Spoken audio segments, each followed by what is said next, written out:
జై శ్రీరామ్ అండి. ఎలా ఉన్నారు? ఈరోజు టాపిక్ ఏంటి అంటే, మనందరం నిజ జీవితంలో చూస్తున్నాం రాబరీలు, దొంగతనాలు, ఎవరు దొంగలు ఎలా దొంగతనాలు జరుగుతున్నాయి పేపర్లో చూస్తాం, టీవీలో చూస్తాం. కొంతమందికి అనుభవపూర్వకంగా జరిగిన ఇన్సిడెంట్లు ఉంటాయి. అలాంటిదే మీకు ఇవాళ ఒక వింతది, నాకు వరకు కొత్తగా అనిపించింది. ఈ దొంగతనాలు మాత్రం మీకు కూడా ఇలాంటివి ఏమైనా ఫేస్ చేస్తుంటే దయచేసి మనం తెలియపరిస్తే ఏంటంటే కొంతమంది ప్రజల్లో అవగాహన వస్తుంది. ఓహో, మనం ఇలా చేయకూడదు, తప్పు ఇలా చేయకూడదు, ఇంత జాగ్రత్త పడాలా, ఒక ఆడవాళ్ళ పేరెంటానికి పిలిచినా కూడా మనం ఇంత జాగ్రత్తగా ఉండాలా అనేది మనం ఈ వీడియో చూస్తే మనకు అర్థమవుతుంది. మా సిస్టరు భీమవరంలో ఉంటారు. వాళ్ళ సొంత పినత గారు, అత్తగారు, వాళ్ళ చెల్లెలు, ఆవిడ కూడా భీమవరంలోనే ఉంటారు, వాళ్ళ ఏరియాలోనే. ఒక ఆవిడ వచ్చి పరిచయం చేసుకుంది. మా హస్బెండ్ బ్యాంక్ ఆఫీసర్ అండి, ఈ ఊర్లో ట్రాన్స్ఫర్ అయింది మాకు, అందుకని చెప్పి మేము ఈ ఊర్లో వస్తున్నాము, ఇల్లు కోసం వెతుకుతున్నాం, టూలెట్ బోర్డు ఉంది, మరి ఆ ఇల్లు మంచిదేనా, ఓనర్ మంచివాడా అండి అంటే, భలేవారండి, ఆ ఓనర్ చాలా మంచివాళ్ళు, మీకెందుకు, మీరు వచ్చి సామాన్లు తెచ్చుకు దిగండి అంటే ఆడవాళ్ళని పరిచయం చేసుకుంది అనమాట, ఆ కాలనీలో ఉన్న వాళ్ళని. మీకెందుకు, మేము చెప్తామండి, రండి మీరు దిగండి అంటే, నేను ఇవాళ దిగుతానండి అడ్వాన్స్ ఇచ్చేసి అంటే, వెళ్ళి ఇంటి ఓనర్తో అక్కడ ఉన్న లేడీసే మాట్లాడి, బ్యాంక్ ఆఫీసర్తో ఏలూరు నుంచి ట్రాన్స్ఫర్ అయింది, కొంచెం మీ ఇల్లు ఎద్దుకివ్వండి ఇలా అడుగుతున్నారంటే, ఆయన ఏమనుకున్నాడంటే మన లైన్లో ఆడవాళ్ళే తీసుకొచ్చారు కాబట్టి వాళ్ళకి తెలిసి ఉంటుందని అనుకుని ఆ ఇంటి ఓనరు ఆ ఇల్లు ఆవిడకి అప్పటికప్పుడు అద్దెకి అడ్వాన్స్ ఇచ్చేసింది. తర్వాత చిన్నగా ఒక చిన్న స్టవ్, ఏమో ఒక చాపా దుండు ఇలా తెచ్చుకుంటుంటే, ఏంటంటే ఇవే తెచ్చుకున్నారు, సామాన్లతో వస్తానని చెప్పారు కదా మీరు అని అడిగారు ఆ ఏరియాలో వాళ్ళు. మా వారిని ఇంకా రిలీవ్ చేయలేదండి, అందుకని చెప్పి నేను ఇంతవరకే సామాన్లు తెచ్చాను, నేను వెళ్ళి పాల వాళ్ళని, వాటర్ క్యాన్లు, ఇవన్నీ గ్యాసు మార్చేవి ఇవన్నీ చూసుకుంటే ఒక్కసారిగా సామాన్లు తెచ్చుకుంటే అయిపోతుంది, మా వారేమో ఏవి తిరిగి చేయరండి ఆఫీసర్ కదా అని నేనే చూసుకోవాలి అని చెప్పారు ఆవిడ. సరే అని చెప్పి, రిలీవ్ అవ్వలేదు కదా పాపం ఆవిడ బ్యాంకుల పనులు అవన్నీ చూసుకుంటుందని చెప్పి వీళ్ళు ఊరుకున్నారు. ఒకరోజు గురువారం రోజున మా చెల్లెలు అత్తగారు, అంటే నాకు కూడా అత్తగారు కాబట్టి, మా సిస్టర్ వాళ్ళ అత్తగారు వాళ్ళు భజన అనమాట, బాబాగారి భజనలో 14 మందో 12 మందో గ్రూప్ అనమాట వాళ్ళు. ప్రతి గురువారం బాబాగారి టెంపుల్కి కానీ ఎవరన్నా భజన పెట్టుకుంటే కానీ అక్కడ పేరెంటాలకి ఫంక్షన్లకి వెళ్ళి బాబాగారి భజన చేసి చక్కగా వస్తూ ఉంటారు ఆ పెద్దవాళ్ళందరూ. 60లో పడ్డ తర్వాత ఇలాంటివి చేసుకుంటూ ఉంటే వాళ్ళకి మనశ్శాంతి కదా అని చెప్పి చేసుకోవడం, వెళ్ళటం, చక్కగా దేవుడి ధ్యానంలో ఉండటం ఇవన్నీ చేసుకుంటున్నారు. ఈవిడ అవన్నీ గమనించిందండి. ఒక గురువారం రోజు వీళ్ళని పిలిచి మా ఇంట్లో నేను తాంబూలం ఇస్తాను, మీరందరూ రండి అని చెప్పింది. ఇది 12 మందిని రమ్మంటే, సరేనండి తప్పకుండా వస్తామని చెప్పి వీళ్ళు 11:30కి ఆవిడ ఇంటికి వెళ్ళడం జరిగింది. ఎవరైతే బ్యాంక్ ఆఫీసర్ భార్య అని చెప్పారో ఆవిడింటికి వెళ్ళడం జరిగేసరికి ఆవిడని వెళ్ళంగానే అందరికీ కూల్ డ్రింక్లు ఇచ్చింది, తాగారు. దాని తర్వాత పూర్ణంబూర్లో ఏదో ప్రసాదం పెడితే చెప్పారట, బాబాగారి భజన అయ్యేంతవరకు మేము ఏది తినమండి, కనుక మాకు ఏది ముట్టుకోమో ఏది వద్దు అని చెప్పారట.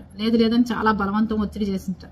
వాళ్ళెవరూ ఒప్పుకోకుండా, బాబాగారి భజన అయిన తర్వాత మీకు మళ్ళీ వస్తాం, మేము ఈ పేటలో వాళ్ళమే కదా, ఇబ్బంది ఏముందండి, మీరు ఇంకా 3-4 ఏళ్ళు ఉంటారు ట్రాన్స్ఫర్ అయ్యి వస్తుంటుంటే, అందుకని మళ్ళీ వస్తామండి, అంతేగాని మమ్మల్ని ఇబ్బంది పెట్టమాకండి అని చెప్పారు ఆవిడ. సరే అని అందరూ వెళ్ళిపోయారు.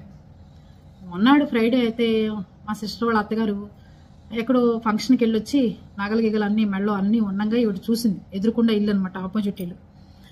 ఆవిడ చూసి ఏం చేశారు అంటే, మా ఇంటికి పేరెంటానికి రావాలండి, ఇవాళ నేను లక్ష్మీదేవి పూజ చేసుకున్నాను, మీరు రావాలి అది ఇదంటే, ఇంట్లో హస్బెండ్ అండ్ వైఫ్ ఉంటారు. వాళ్ళ అత్తగారు మా చెల్లెలికి ఫోన్ చేశారు, అనిత నువ్వు రా, ఆవిడ నిన్ను కూడా తీసుకుని రమ్మంది ఫంక్షన్కి, మీ కోడలను కూడా తీసుకురండి అని చెప్పింది ఆవిడ. మరి ఫంక్షన్కి నువ్వు రట్రా, ఆ పండుగడంటే మా చెల్లెలు కొడుకు, వాడిని ఇంట్లో పెట్టేసి మావయ్య గారి దగ్గర మన ఇద్దరం కలిసి వెళ్ళొద్దాను రా అంటే, నా పని అవ్వలేదు అత్తయ్య గారు, మీరు వెళ్ళొచ్చేసేయండి అని చెప్పింది ఇది మా చెల్లెలు. చెప్పంగానే ఆవిడ లేదు ఆవిడ పెద్ద ఆవిడ అంత బలవంతం చేస్తుందంటే, లేదండి నాకు పని అవ్వలేదు, మీరు వెళ్ళరండి అంది. సరే అయితే మావయ్య గారు చెప్పేసి నేను వెళ్ళేసి వస్తానని వెళ్ళారు. వెళ్ళిన ఆవిడ 3:30-4 అవుతుండగా వాళ్ళ మామగారు ఫోన్ చేశాడు, అనిత మా అత్తయ్య గారు రాలేదమ్మా, మీ ఇంటికి వచ్చిందా, అక్కడ ఉందా ఏమన్నా అని. రాకపోవడం ఏంటండి, ఎప్పుడో పేరెంటానికి వెళ్తే ఎక్కడికి వెళ్ళారంటే, ఎప్పుడో పొద్దున్న 11కి వెళ్ళిందమ్మా, ఇప్పుడు 4 అవుతుంది, ఇంతవరకు రాలేదు, నువ్వు కూడా వెళ్ళావా అంటే, నన్ను రమ్మన్నారండి, నేను వెళ్ళడం కుదరలేదు, అందుకు నేను వెళ్ళలేదు అని చెప్పారు. లేదమ్మా అంటే, ఇంకా వీళ్ళకి ఏదో డౌట్ వచ్చి మా మరిది గారికి మా చెల్లెలకి, ఇంకా ఆ లైన్ అంతా ఈవిడ ఎవరింటికి పేరెంటానికి వెళ్ళింది ఏంటి అని ఎంక్వైరీలు చేస్తే, మా ఇంటికి రాలేదంటే మా ఇంటికి రాలేదన్నారు. ఇలా కొత్త ఒక ఆవిడ వచ్చింది వాళ్ళ ఇంటికి పేరెంటానికి వెళ్ళిన సంగతి మా సిస్టర్కి కానీ మా మరిది గారికి కానీ తెలియదు. సరే అని చెప్పి మళ్ళీ వాళ్ళ మామగారి దగ్గరికి వెళ్ళి అసలు ఎవరింటికి వెళ్తానని చెప్పారండి, ఎవరంటే ఎవరో కొత్తగా వచ్చారు ఒక ఆవిడ, అందుకని వాళ్ళ ఇంటికి వెళ్తాను అని చెప్పారు. అంటే అప్పుడు వాళ్ళ ఇల్లు ఎక్కడైనా ఎత్తుకుంటే బయట తాళం వేసింది.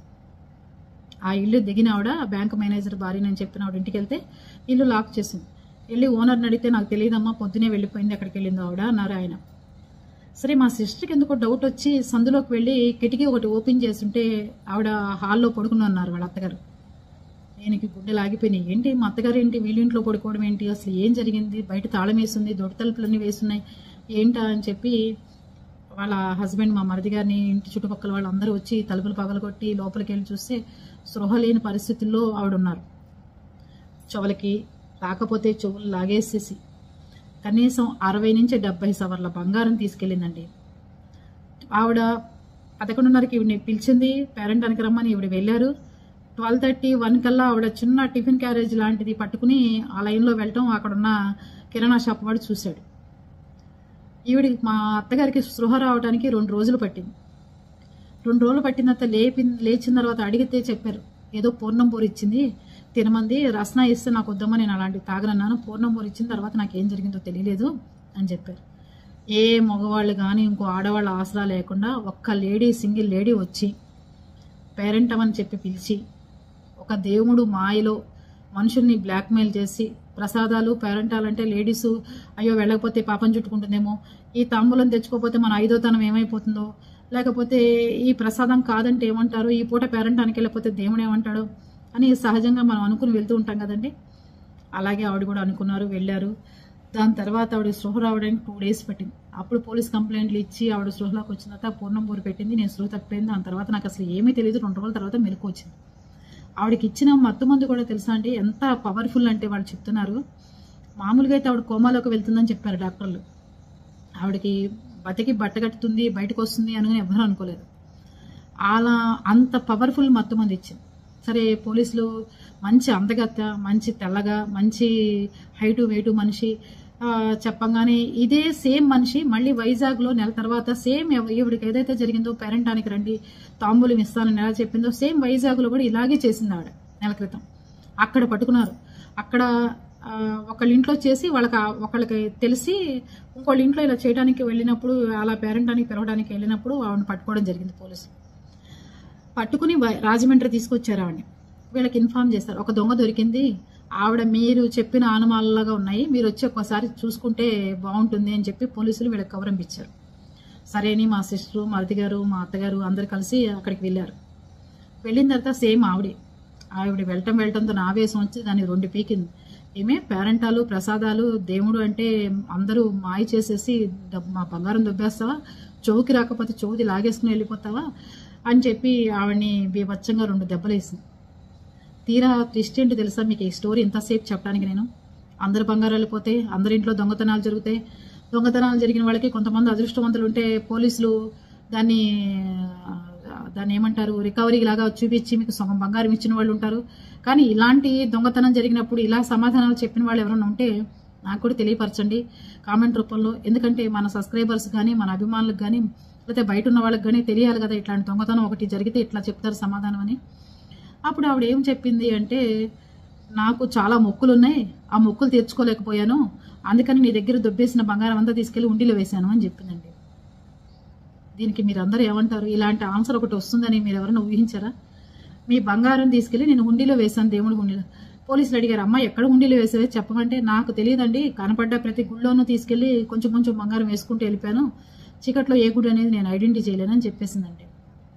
ఈ రోజు వరకు పోలీసులు ఆ సొమ్ముని రికవరీ చేయకపోగా ఆ కేసును ఆ రోజుతోనే క్లోజ్ చేసి వీళ్ళకి 70 సవర్లు 80 సవర్లు బంగారం ఎత్తుకుపోయి ఫోటోలతో సహా ఆధారాలతో సహా పబ్లిక్లో జనమందరి ముందు ఈవెంట్కి ఇంత మత్తు మంది ఇచ్చి పడుకోబెట్టి అంత రాబరీ చేసిన మనిషిని ఏ రకమైన రికవరీ ఇవ్వకపోగా, ఏ రకమైన యాక్షన్ తీసుకోకుండా మరి ఆ దొంగ ఏమైందో, ఎలా ఉందో, ఏం చేశారో పోలీసులు ఎవరికీ తెలియకుండా రికవరీ అన్న చూపించండి అంటే మేమేం చూపిస్తామండి.